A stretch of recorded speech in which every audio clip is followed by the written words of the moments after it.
សម្លប្រហើរបង់អំបុកនេះគឺជាសម្លរបស់ម្ដាយនេះខ្ញុំផ្ទាល់តែម្ដងហើយតែដល់រដូវរំហើយមានអំបុកលក់គឺគាត់មិនដែលអាក់ខាននៅក្នុងការស្លសម្លមួយមុខនេះទេសម្រាប់បន្លែនេះខ្ញុំមិនប្រើច្រើននោះទេចាគឺនេះខ្ញុំប្រើតែននងផ្សិតហើយនិងស្លឹកបាសតែប៉ុណ្ណោះហើយគ្រឿងផ្សំផ្សេងៗទៀតមានដូចជាត្រីស្រស់កំពឹសចាហើយក៏នេះខ្ញុំបន្ថែមដោយខួរក្តាមផងដែរដែលនេះខ្ញុំបានបុកហើយនឹងពូតយកទឹកឲ្យស្អាតតែម្ដងសម្រាប់សម្លប្រហើរឬក៏សម្លក់សម្រាប់បងប្អូនដែលរស់នៅប៉ែកខាងលិចនៃប្រទេសដូចជាបាត់ដំបងសៀមរាបបន្ទាយមានជ័យចាកម្រនឹងចោលណានៅជីលីងលាក់ដែលបងចុងក្រោយនៃសម្លរបស់យើងនឹងចាបងប្អូននៅតំបន់ផ្សេងគាត់អាចប្រើជាម្អមជំនួស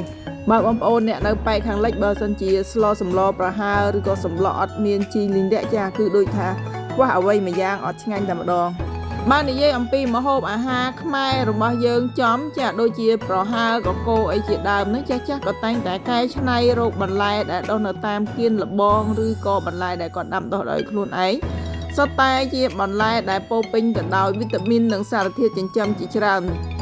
ចំពោះការស្លសម្លប្រហើរនោះគឺនេះខ្ញុំអត់ដាក់បន្លែច្រើនមុខទេដូចជាមានបន្ថែមល្ពៅឬក៏ត្រាវអីជាដើមចាបងប្អូនអាចថែមថយទៅតាមចំណង់ចំណូលចិត្តរបស់បងប្អូនចាគឺនេះខ្ញុំមានអីដាក់នឹងតែម្ដងចំពោះការស្លសម្លប្រហើរគឺយើងប្រើស្លឹកគ្រៃចាដោយយើងរុំហើយញីវាឲ្យទក់ទៅចាំមុននឹងលើកយកទៅស្លតើបងប្អូនធ្លាប់ទទួលទានសម្លប្រហើរដោយបងអំបុកបែបនេះដែរឬទេចាបើសិនជាបងប្អូនធ្លាប់សូមជួយខមមិនពីខាងក្រោមវីដេអូឲ្យខ្ញុំបានដឹងផងចាតាមទម្លាប់របស់ម្ដាយនេះខ្ញុំគឺគាត់តែងតែចូលចិត្តស្លសម្ល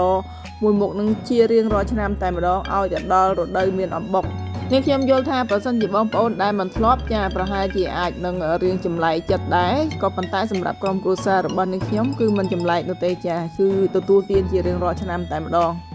ចាននងគឺយើងចិត្តសម្បកវាឲ្យស្អាតរួចហើយលាងចម្រេះនឹងទឹកឲ្យស្អាតទៅចំណែកឯផ្សិតគឺនេះខ្ញុំបេះលាងវាឲ្យស្អាតដែរដោយហែកវាតូចបាននិយាយដល់រឿងផ្សិតចានេះខ្ញុំនឹកឃើញកាលពីនេះខ្ញុំនៅតូចនៅពេលដែលស្លសម្លប្រហើរចាស់ក៏តែងតែដើរផ្សំផ្សិតចាជាពិសេសគឺផ្សិតដែលដុះនៅតាមដើមឈើចាស់គាត់ហៅថាជាផ្សិតឈើ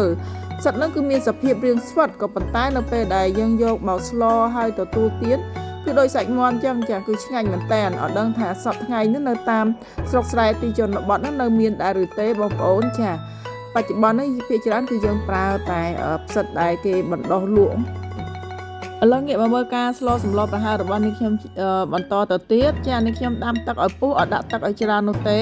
ព្រោះហើយគឺនេះខ្ញុំបង់ខ្ទឹមស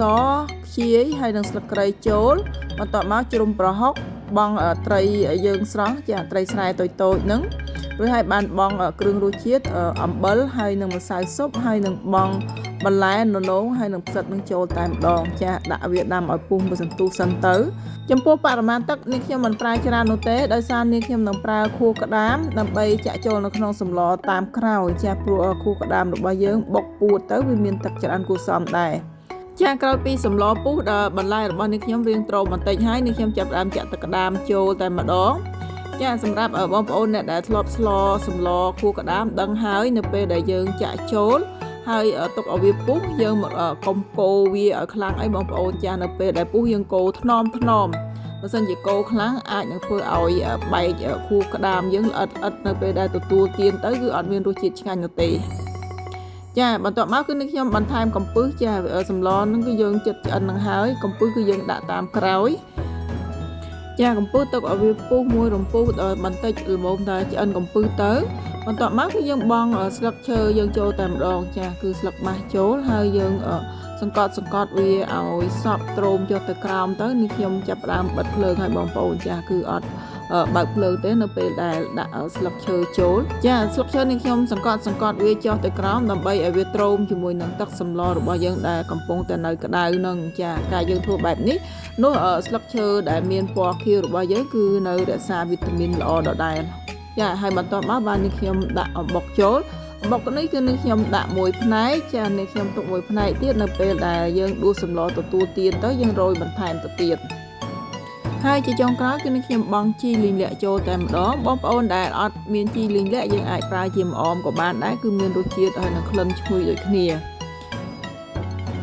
តែប៉ុណ្ណេះគឺរួចរាល់ហើយចាខ្មែរយើងតែងទទួលទានសម្លប្រហើរនឹងជាមួយនឹងបាយដែលជាអាហារគោលចា សម្លប្រហើរនេះយើងទទួលទានទាំងក្តៅបែបនេះគឺមានរសជាតិឆ្ងាញ់ហើយបើសិនជាបងប្អូនអ្នកដែលចូលចិត្តម្ទេសយើងអាចញិចម្ទេសបន្ថែមទៀតទៅនិងបន្ថែមរសនៃម្ហូបអាហាររបស់យើងកាន់តែមានរសជាតិឆ្ងាញ់នេះខ្ញុំសង្ឃឹមថាមុខម្ហូបនេះគឺជាមុខម្ហូបថ្មីសម្រាប់បងប្អូនដែលមិនធ្លាប់អាចសាកល្បងបាននេះគឺជាម្ហូបអាហារខ្មែរបុរាណរបស់យើងពិតតែម្ដងវីដេអូរបស់នាងខ្ញុំនៅពេលនេះក៏បានដល់ទីបញ្ចប់ផងដែរនាងខ្ញុំសូមថ្លែងអំណរគុណដល់ពុកម៉ែបងប្អូនទាំងអស់ដែលបានចំណាយពេលវេលានៅក្នុងការតាមដានទស្សនាវីដេអូរបស់នាងខ្ញុំតាំងពីដើមរហូតដល់ទីបញ្ចប់ចាសសូមពុកម៉ែបងប្អូនកុំភ្លេចជួយចុច like share follow នៅក្នុង Facebook page ហើយនៅក្នុង YouTube Channel សូមកុំភ្លេចជួយចុច subscribe និងដាក់សញ្ញារូបកណ្ដឹងផងដើម្បីទទួលបាននូវវីដេអូថ្មីៗពី Facebook page និង YouTube Channel របស់នាងខ្ញុំនៅពេលនេះនាងខ្ញុំសូមអរគុណសូមជម្រាបលាជួបគ្នានៅវីដេអូថ្មីៗក្រោយៗជាបន្តទៀត